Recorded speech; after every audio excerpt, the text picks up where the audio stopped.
What a difference a year makes! Especially when after that year your favorite franchise jumps ahead 4 more years. It's like returning from summer vacation and finding out that all your friends have beards and driver's licenses. Well, for Peter Parker, it was exactly like that, except the whole beard part. Cap shaved his beard. The time jump threw the entire MCU right into chaos. Like, what timeline does Agents of S.H.I.E.L.D. even exist in now? That time jump in Avengers Endgame subverted a whole lot of expectations. But what if there was another purpose? What if there was more to that time jump? Let's take a look at what the time jump means for the Marvel Cinematic Universe going forward, and how it's all part of the plan.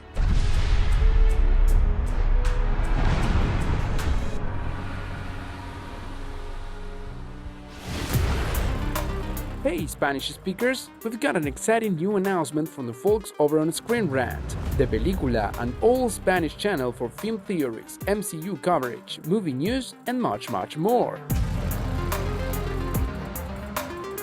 We have videos for fans of, well, everything.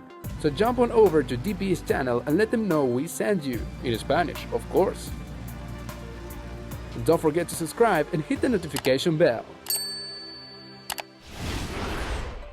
In 12 short months between Thanos snapping away half our favorite heroes and the remaining heroes snapping them on back, there was a lot of speculation as to what exactly was going to happen and how they were going to be brought back. There were characters that we knew for sure were going to return, like Spider-Man, who had a movie scheduled immediately after Endgame, or Black Panther after his debut film became Marvel's first Best Picture nominee. There were other characters we weren't sure about, like Gamora and Vision, whose deaths seemed less temporary. The dramatic weight of watching Thanos walk through Earth's mightiest heroes, as well as some galactic guardians, was tempered with over 20 comic book films that adhered to one simple rule in comics: no one stays dead, except for Uncle Ben. Sorry, Uncle Ben. Moviegoers were becoming familiar with the impermanence of death in superhero stories. Between knowing that some heroes still had franchise movies to play out and characters coming back to life already, there was a lot at stake in order to bring stakes back to Endgame. The way they did that, of course, was to have the remaining Avengers kill Thanos almost immediately, only to have it not really matter because Thanos had destroyed the Infinity Stones.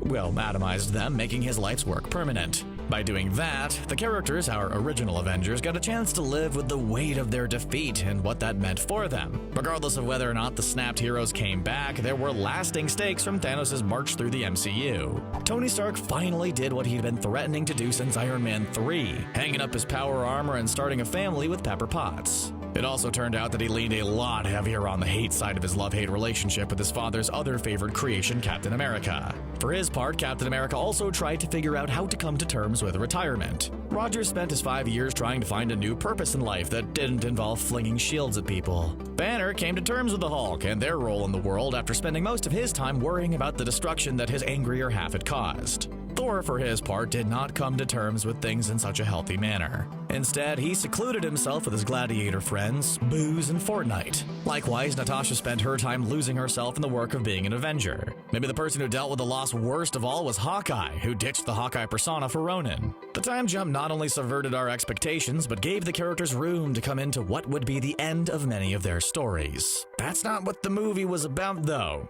We didn't see any of those 5 years as time skipped along. We only saw the final result. That, too, could have more meaning than just skipping ahead to the action that happens when a rat got Scott Lang out of the quantum realm.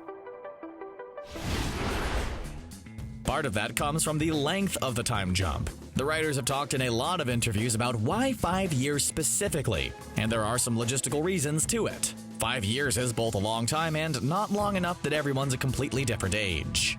Especially Scott Lang and Nick Fury, since Paul Rudd and Samuel L. Jackson never seemed to age. There were characters that were particularly young pre-snap who were recast, most notably Scott Lang's daughter Cassie.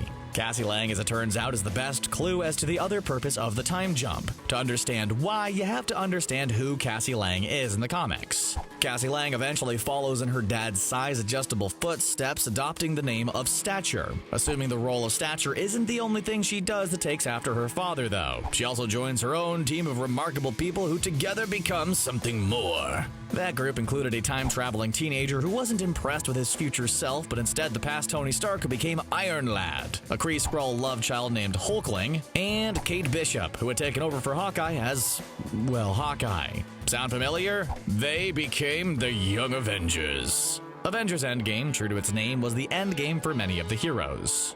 Black Widow sacrificed herself, as did Tony Stark. Steve Rogers skipped on back in time and got the dance that he missed. Only Thor, Hawkeye, and Hulk remained of the original team, with the rest of the new people not having much of a reason to assemble now. There have been rumors and announcements that indicate that the Young Avengers have a future in the MCU, and the time skip allows for some of those characters, namely Cassie Lang, to catch up in age so that they're better primed to take over from the old Avengers should the time come. Like if the Avengers time-skipping shenanigans awoke Kang the Conqueror. Kang just so happens to be the older self that Iron Lad was unimpressed by, who took up superheroing to defeat the man he would eventually become.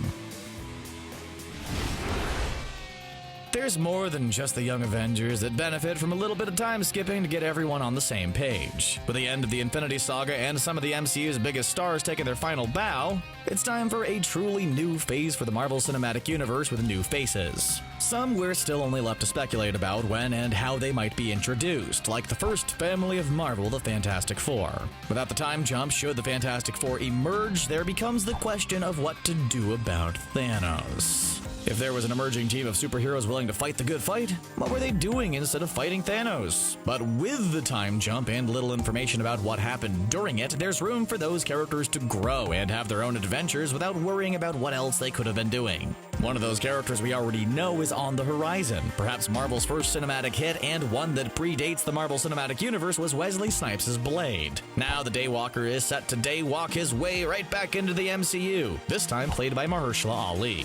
Certainly Blade has a particularly unique trajectory, and while superheroes like the Avengers will take on any comers, Blade is more of a specialist in that he tends to fight exclusively vampires. Everybody's gotta have a gimmick. While the shows that are immediately planned for the Disney Plus streaming service are specifically characters that were snapped away and blipped right back, or in Vision's case, had his Mind Stone ripped out of his forehead, other shows like Blade could explore what the time between the dusting and undusting was like, which also gives the shows the freedom to not be affected by the current continuity Marvel movies and shows happening.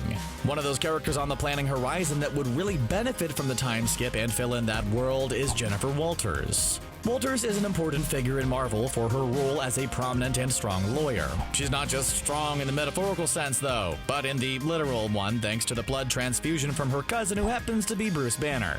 Naturally, that blood transfusion turns her into the She-Hulk. Unlike her Jekyll and Hyde family member, Walters quickly adapted to her savage self and even tends to prefer being She-Hulk. Who wouldn't want to spend most of their time super strong and nearly indestructible? We know that Professor Hulk became essentially the only operating superhero from the original team in the time between the snap and the blip, but if the backstory of Walters and her journey into becoming the She-Hulk takes place during that time, it would give us time to see what Bruce had gotten up to, or how he managed to become Professor Hulk with her finding her superhero legs after her cousin loses a wing to snapping the Nano-Infinity Gauntlet.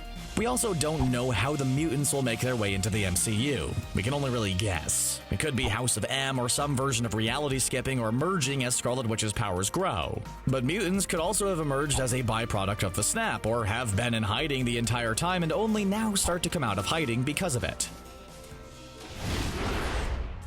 Whatever the plan is, one thing that we can be sure of is that there is almost certainly a plan. While some of the creators that formed the beginnings of the franchise that would become the juggernaut Marvel Cinematic Universe have struggled against it sometimes, there has always been a plan in the MCU. Even before the Mad Titan made his smiling cameo at the end of Avengers, the movies were laying the groundwork for the coming saga. In fact, as far back as 2014, when the MCU was just being introduced to the cosmic end of the world of Marvel with a misfit group of unlikely heroes and their half-human, half-celestial leader, Feige was suggesting that as long as the world existed past 2019, there was a plan in place for Phase 4 and Phase 5. Since that time, there have been some big changes in the fates and fortunes of the Marvel Cinematic Universe, including an on-again, off-again, back-on-again relationship with Sony that brought Marvel's marquee hero into the MCU, and a corporate merger that returned Marvel's first family and the Mutants. The fact that Feige has a habit of planning ahead means that it might be a bit before we get those big marquee heroes in the MCU, but it also means that he and the team at Marvel Studios might have given themselves enough of a cushion to make those additions by skipping forward in time 5 years.